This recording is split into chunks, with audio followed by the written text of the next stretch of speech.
Ha, ha, ha. Huwag niyo sabihin, Pump Boys, na pauunahin niyo naman ang mga babae. What's happening, Pump Squad? Jomi. Yeah. Power, ang galing. Ikaw na ang susunod, Jomi. Go, Jom! Hindi dad. Pwede kang umayaw, Jomi, kung gusto mo. Sige, Jomi, maghanda ka lang. Maganda ka na ha? Go! Ubarang ka namin. Mga Pump Squad talaga. Ang naitalang... Nasaan? Ayan.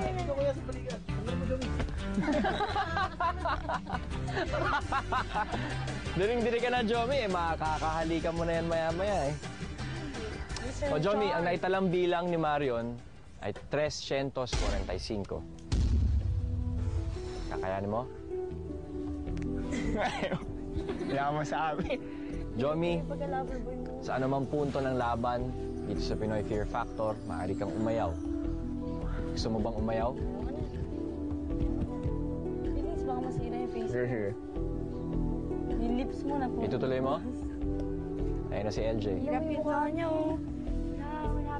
What happened to my face? Tutuloy mo? My face. Sige, bibigyan kita ng 10 segundo para pag-isipan yan. Ayoko na, masisira yung mukha mo. Tsaka yung lip gloss, kailangan mo. Pag inayawan mo to, sigurado kang lalaban sa pangatlong hamon ng kwarta ronda de elimination. Lalo ligrong umuwi ng bahagang buntot sa Pilipinas. 10, 9, Mahirap yun, oh. 8, Sa mukha mo. Tapos, 7, mga 6, 5, 4, 3, 2, 1. Sige, tuloy mo na. Sige, tuloy na. Tuloy? Amen. Tuloy. Okay, Johnny, pumwesto ka na sa harap ng bandehado ng ipis. Si Pantes, huwag niyo masyadong alugin ang mga bariles. Hindi pwede hawakan. Hindi mo pwedeng hawakan. Okay, Johnny, 2 minutos ang itatagal ng iyong hamon. Magsisimula na ngayon. 3, 2, 1, vamos, Johnny. Johnny, kailangan mong tumayo sa harap ng kahon.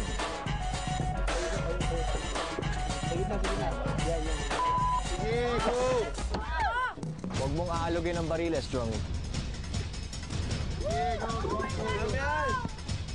Amen, Job! Go, Job!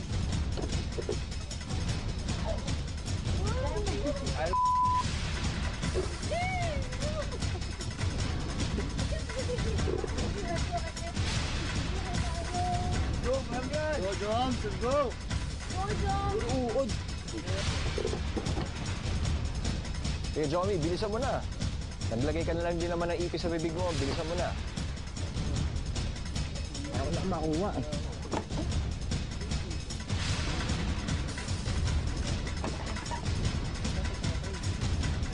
Siguraduhin mo pumasok sa kahon, Johnny. Sayang ang bilang ng ipis. 30 segundos na lang ang natitira sa iyong hamon, Johnny.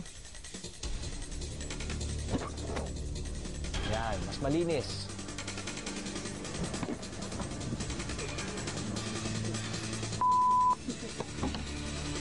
Tres, 2, 1, tapos na ang iyong hamon, Jomi. Job! Job! Nice! Gawa mo! Pinakita mo yung tapang, Jomi. Magaling. Kamusta yon?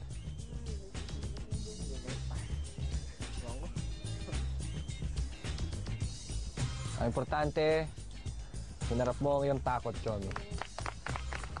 Magaling.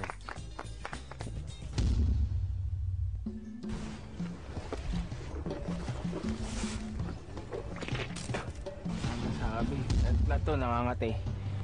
Nabibiri. Kasi takot ako sa ipis talaga yung pag kumapit pa lang. Talagang ano ko eh. Yung tinatanggal ko kagad ganun. Tapos inano ko pa sa bunganga. So yun. Akala ko hindi ko magagawa eh. Kaso syempre parang na-challenge ako kasi ginawa ni LJ. So yun, talagang ginawa ko na lang din. Jose, handa ka na sa iyong laban? Woo! Handa na. Handa na. Uwi na eh. O, ito na, Jose.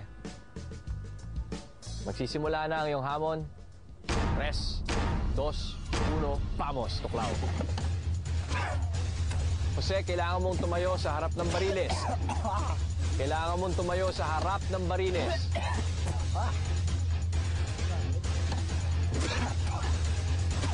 Jose, ingat sa pagdura dahil pag namatay ang ipis, hindi siya bibilangin. Jose, kailangan mong tumayo sa harap ng kahon.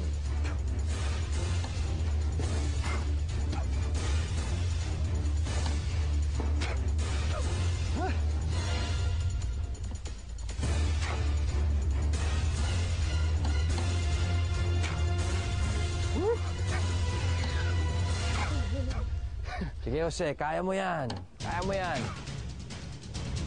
Sige, Jose, konti na lang yan. Konti na lang yan. Woo!